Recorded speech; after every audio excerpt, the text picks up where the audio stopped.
सभी को नमस्कार। कोरिया जिला छोटा है, ये बात पता नहीं कितना सही है और किस दृष्टिकोण से हम इस बात को कहते हैं, क्योंकि मुझे यह महसूस होता है कि राइट आफ्टर इंडिपेंडेंस बहुत सारी चीजें बदली हैं। भारत सरकार की सोच बदली है, कॉन्स्टिट्यूशन वही है, पर तरीका उसमें जो वेलफेयर स्टेट की कल्पना की गई है वो थोड़ा सा चेंज हो गया है। कैसे चेंज हुआ है मैं ये जरूर बताऊंगी। पहले एक समय था जब आज से 15-20 साल पहले की मैं बात करूं तो हम सब काम टारगेट ओरिएंटेड करते थे। ये होता था कि भाई ये स्कीम आई, इसमें इतना टारगेट है, आपको इस टारगेट के विदिन काम करना है। परंतु अब परिवेश बिल्कुल परिवर्तित हो गया है। अब हम वेलफेयर स्टेट की बात तो करते हैं, परंतु हम ये कहते हैं कि हम कैसे सस्टेनेबल एग्रीकल्चर लाएं, कैसे हम 100% कवरेज दें सभी स्कीम्स का। अब पॉपुलेशन हमारा टारगेट हो गया, ना कि कोई फिक्स्ड समूह, कोई फिक्स्ड ग्रुप हमारे लिए कोई टारगेट नहीं रहा है। अब पूरे पॉपुलेशन को, अगर हम कोई छोटे से स्कीम की बात करें तो, और हम एक बड़े से स्कीम की बात करें तो कृषि प्रधान जिला है कोरिया भी, और संपूर्ण छत्तीसगढ़ भी आप सभी जानते हैं, हम सभी जानते हैं, वर्षों से पढ़ते आ रहे हैं। किंतु अभी हम ये बात करते हैं कि धान के साथ और क्या, धान के साथ क्या हम इंटीग्रेटेड फार्मिंग सिस्टम को अडॉप्ट करते हैं, क्या हम डिजिटल फार्मिंग प्रैक्टिसेस को ला सकते हैं, क्या हम जियो रेफरेंसिंग के थ्रू कैडेस्ट्रल मैप बना के वास्तविक रूप से उसकी जमीन की उर्वरता का मापन करते हुए और क्या अपार संभावनाएं हैं उसकी जमीन पर या किसान की जमीन पर, ये हम देखते हैं, इस पर हम स्टडी करते हैं और इसके अनुसार हम काम करते हैं। तो मुझे ऐसा लगता है कि हम बोलने के लिए ये बोल सकते हैं कि कोरिया जिला छोटा हो गया है, किंतु मुझे ऐसा लगता है कि यहाँ पर काम करने के लिए बहुत सारे अवसर हैं और अब हम पूरी टीम के साथ जो काम कर रहे हैं वो सैचुरेशन के लिए काम कर रहे हैं, मतलब 100% coverage in all the schemes. Apart from that ऐसा भी सोच रहे हैं कि भाई ऐसी क्या चीज है जो कोरिया जिले में विशेष है, और मुझे ये महसूस होता है कि कोरिया जिले को तो ईश्वर का आशीर्वाद मिला हुआ है। आज green colour is my favourite, आप सभी ग्रीन पहने हैं और सबसे अच्छी बात है इसका नाम भी कोसम रखा है। ये इसके लिए मैं बहुत हृदय से सबको, जो सब्जेक्ट तुमने छेड़ दिया है वो मेरे दिल के बहुत करीब है। और मैं बर्ड्स पर, मतलब पक्षी पर रुचि एज सच मुझे याद नहीं आता कि किस चीज से में मुझे रुचि नहीं थी। एक्चुअली नेचर सभी को प्यारा है, कोई ऐसा नहीं होगा जिसको प्रकृति से प्यार ना हो। सेम सिचुएशन मेरा भी है। बैकग्राउंड भी कुछ इसी तरीके का था, क्योंकि बॉटनी एंड केमिस्ट्री ऑनर्स हूं मैं और forestry, wild life and environmental sciences पे पोस्ट ग्रेजुएशन किया है मैंने। और कहीं ना कहीं वन विभाग और वन से जुड़ाव बहुत पुराना हो गया।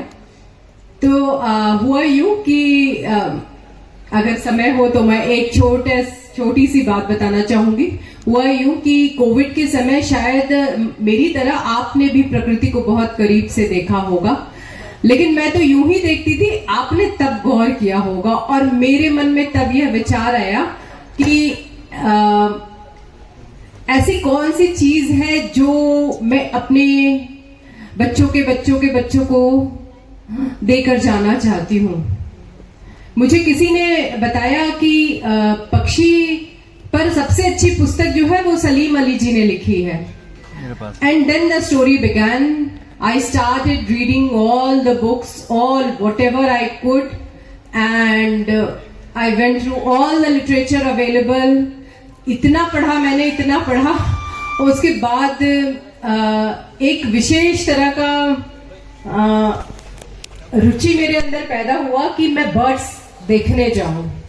पक्षी देखने जाऊं, और मैं पक्षी देखना चालू कर दी और फिर मैंने फोटोग्राफी स्टार्ट किया एंड आई वाज सरप्राइज्ड कि 10,000 स्पीशीज पूरे संसार में है, उसमें से 1200 स्पीशीज इंडिया में है।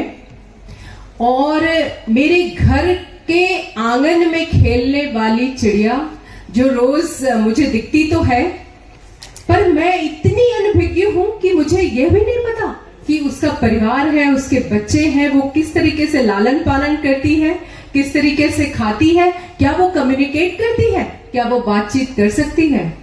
और अगर मैं ये जानती हूं तो मेरे आने वाले जो बच्चे हैं या जो मेरी प्राजनी आएगी, क्या उसको पता रहेगा। अभी जीएम साहब बोल रहे थे कि हम कोयले का उत्खनन करें, तो कहीं ना कहीं मेरे अंदर का रूह कांप उठता है कि कोयले का उत्खनन तो हम करें, लेकिन उत्खनन जहां से होगा वहां पर वो पक्षी हैं, और वो पक्षी फिर मुझे नहीं दिखाई देंगे। मुझे से मेरा मतलब मेरी बहुत भाता है। कौन सा सेटअप? घर के एक कोने में कनेर हो, एक में गुड़हल हो, एक हैंडपंप लगा हो पास ही, महादेव नंदी की मूर्ति रखी हो उसके साथ ही, बम बम की आवाज से ग्रामीण कोई नहाता है, बरबस ही मन लुभा जाता है। मन को ये सेटअप बहुत भाता है। एक तरफ गोरू बंधे हो खूंटे में, नाद में सानी लगा रहे बाबूजी हो, एक तरफ उपला लगा हो चूल्हे में, बाजरे की रोटी सेक रही माँ जी हो। एक तरफ गोरू बंधे हो खूंटे में, नाद में सानी लगा रहे बाबूजी हो, एक तरफ उपला लगा हो चूल्हे में, बाजरे की रोटी सेक रही माँ जी हो। फुकनी और खांसी में जैसे द्वंद ही छिड़ जाता है। मन को ये सेटअप बहुत भाता है। वाह वाह। छप्पर पे कौवे आते जाते शोर मचाते हो। छप्पर पे, अभी छप्पर होते हैं नहीं, गांव ग्रामीण क्षेत्रों में भी नहीं देखने को मिलते। छप्पर पे कौवे आते जाते शोर मचाते हो, टॉमी से रोटी छीनने की जुगत बहुत भिड़ाते हो। टॉमी, मेरे बचपन में जो मेरे गांव में बाबा जी टॉमिया टॉमिया बुलाते थे, उस कुत्ते का नाम था, वरना मैं यहाँ पे मोती रखता नाम उसका, है ना, ग्रामीण परिवेश का। छप्पर पे कौवे आते जाते शोर मचाते हो, टॉमी से रोटी छीनने की जुगत बहुत भिड़ाते हो। बाबा खेत से आए हैं, मट्ठा छक कर पाए हैं, अंत में गैया और बछड़े का जोड़ा भोग लगाता है। निमकौड़ी आम की बौर देख मन बौरा जाता है। मन को ये सेटअप बहुत भाता है। वाह। गोबर से लिपा हुआ द्वार हो, आंगन हो, गोबर से। आप लोग ग्रामीण परिवेश में जो रहे होंगे, गोबर की महत्ता समझ रहे होंगे। जब सत्यनारायण कथा होने से पहले दादी हाथ से लिपती हैं उसको, वो अलग ही सेटअप है। गोबर से लिपा हुआ द्वार हो, आंगन हो, हाथ से बीने हुए लकड़ी के खाटों का प्रांगण हो, सत्यनारायण कथा में जमकर बैठे जनमन हो, पंजीरी चरणामृत की आस में अधीर होता बालमन हो। दौड़ती भागती ठेलती दुनिया में मन बहुत अकुआता है। मन को ये सेटअप बहुत भाता बहुत है। बढ़िया, बहुत वाह वाह, जोरदार तालियां हो जाए। बेटे को सुनाई है, मैंने यही कविता अभी अभी बेटे को सुनाई है। छोटा है तो उसको ज्यादा कविता समझ नहीं आई है।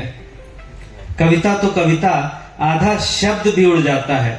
उसने ये सब देखा नहीं, न इस वाले मर्म का ज्ञाता है। अगली पीढ़ियों का यह अधूरापन सोच मन बहुत दुख जाता है। मन को ये तथ्य बिल्कुल नहीं भाता है। धन्यवाद। अब्र अश्कों का, खुदाया अब्र अश्कों का खत्म कर दो, खत्म कर दो। तड़पती इंसानियत पर कुछ रहम कर दो, रहम कर दो। कि सारे इन अजाबों को दुख तकलीफ पीड़ा संताप, उनको अजाब कहते हैं। कि सारे इन अजाबों को अदम कर दो, अदम कर दो। आजमाइशी इस रात की अब तो सुबह फौरन कर दो, फौरन कर दो। खुदाया अब्र अश्कों का खत्म कर दो, खत्म कर दो। अगर आपको समझ में आ रहा है तो तालियां चाहूंगा सबकी जोर से। स्पंदन करना चाहिए। यहाँ साहित्यकार लोग बैठे हुए हैं। कि सारे दर्द को अब तो दफन कर दो, दफन कर दो। खुदाया अब्र अश्कों का खत्म कर दो, खत्म कर दो। बहारें लौट आए फिर जमी पर वो करम कर दो। सूखते इंसानियत की जमी को सींच कर एक बार फिर हरा गुलशन कर दो। कि इस वीरान मंजर को चमन कर दो, चमन कर दो, खुदाया अब अश्कों का खत्म कर दो, खत्म कर दो। थोड़ा ध्यान दीजिएगा इन मिसरों पे। खाइयां खोद रखी जो, खाइयां खोद रखी जो, लकीरें खींच रखी सो, मिटाकर एक वतन कर दो। खाइयां खींच रखी जो, खाइयां खोद रखी जो, लकीरें खींच रखी सो, मिटाकर एक वतन कर दो। बहे जो नेक बंदों के वो आबे चश्म, आंखों का पानी, बहे जो नेक बंदों के वो आबे चश्म हो मोती, और शोलों की धधकती आंच को ठंडा मरहम कर दो। ध्यान दीजिएगा, फना हो जात और मजहब, फना हो जात और मजहब। ध्यान से सुनिएगा इस मिसरे को, अगर दिल छू जाए तो तालियां जोरदार बजनी चाहिए। फना हो जात और मजहब, फना हो जात और मजहब, सियासत को कफन कर दो। फना हो जात और मजहब, सियासत को कफन कर दो। खुदाया ये गुजारिश है, बिखरते कौम को फिर से एक मुल्क बस अमलन कर दो।